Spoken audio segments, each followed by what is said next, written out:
USSR के दौर से लेकर आज तक रूस की मिसाइल पावर का कोई सानी नहीं रहा है, क्योंकि रूसी डिफेंस के जंगी खाने में जमीन से लेकर आसमान तक, समंदर से लेकर ब्रह्मांड तक हमला करने वाली विध्वंसक मिसाइलें मौजूद हैं।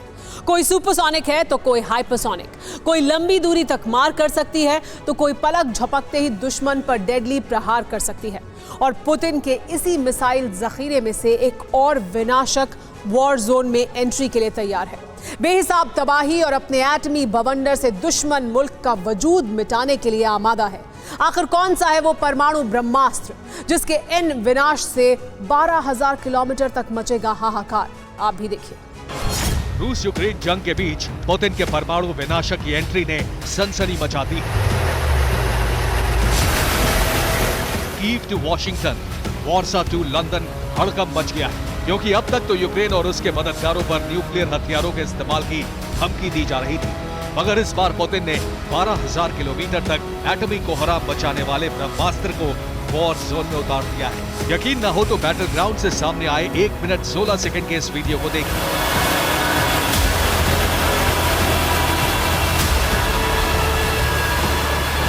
दर्जनों टायर वाले बड़े से ट्रक पर लदा ये वही अग्नि बाण है जिसका इस्तेमाल पुतिन किसी भी वक्त दुश्मन मुल्कों के खिलाफ कर सकते हैं। जानते हैं इस विध्वंसक का नाम क्या है? RS-24 yards intercontinental ballistic missile.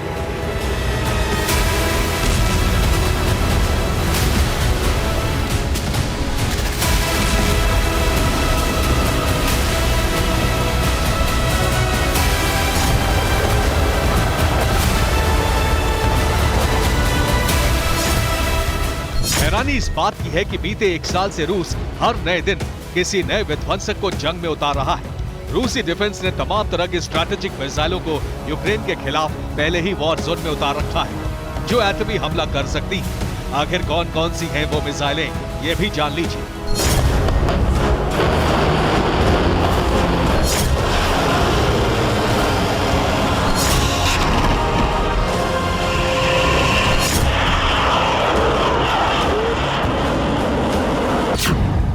Strategic Missile 1, 9K720 Skandar Short Range Ballistic Missile.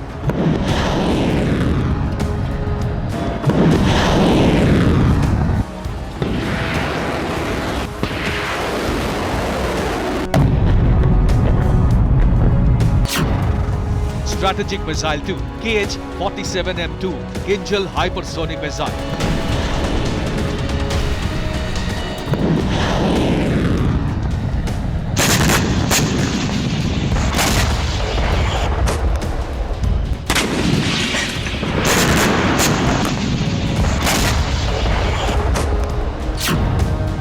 Strategic Missile 3, RT-2PM2 Topol M Ballistic Missile.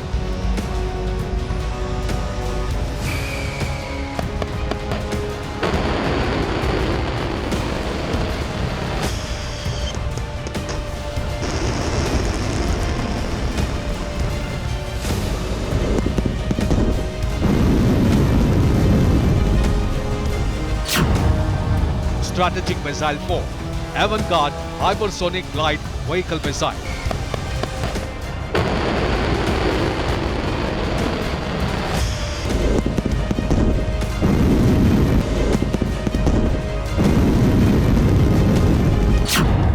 Strategic Missile 5, 3M14 Caliber Land Attack Cruise Missile.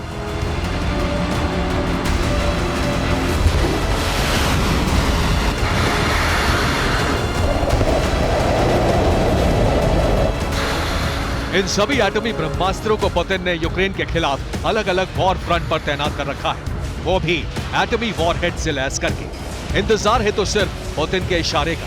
हालांकि रूस ने अब तक किसी भी एटमी मिसाइल से प्रहार नहीं किया है। ऐसे में रूस ने धरती फाड़ ब्रह्मास्त्र RS-24 यार्ड्स की नुमाइश क्यों की? क्यों इस मिसाइल के जरिए सबसे विस्फोटक ड्रिल की? ये आपको बताएंगे, लेकिन उससे पहले आप रूस के इस सुपर वेपन की ताकत जान लीजिए। Super heavy intercontinental ballistic missile RS-24 ICBM करीब 49,600 किलो वजनी। इसकी लंबाई 23 मीटर और चौड़ाई 2 मीटर है। कई न्यूक्लियर वॉरहेड एक साथ दागने में सक्षम है। इस आईसीबीएम की मारक क्षमता 12,000 किलोमीटर है, 24,500 किलोमीटर प्रति घंटे की रफ्तार से अटैक करती है।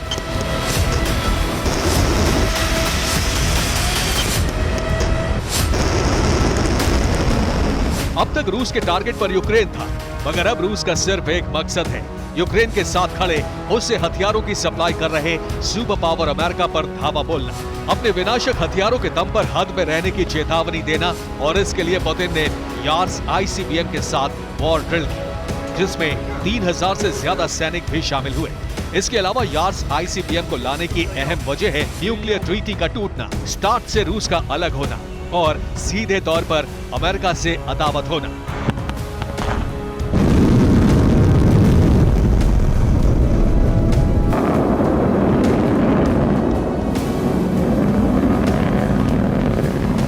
दरअसल बाइडेन की यूक्रेन विजिट के बाद रूस ने स्टार्ट संधि तोड़ी।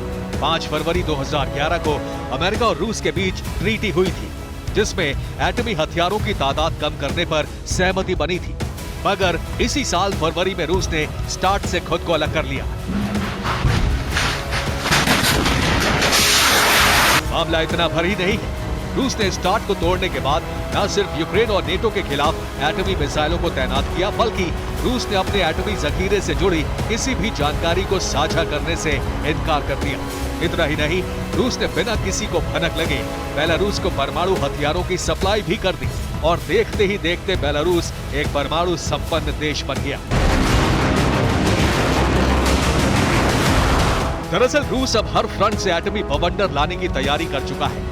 इसीलिए रूस ने बेलारूस को परमाणु हथियार दिए और आधा दर्जन से ज्यादा एटमी अटैक करने वाले ब्रह्मास्त्रों को भी वॉर जोन में उतार रखा है, जिसमें RS-24 यार्स आईसीबीएम के साथ साथ RS-28 सरमत आईसीबीएम भी है, जो पलक झपकते ही दुश्मन के ठिकाने को ही नहीं बल्कि दुश्मन के पूरे मुल्क को तबाह कर सकता है।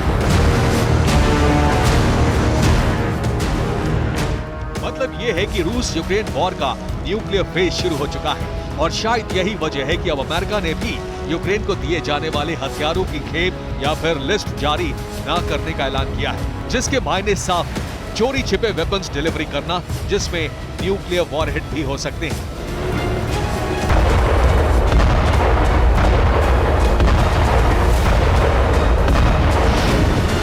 Bureau report, TV9 Bharat.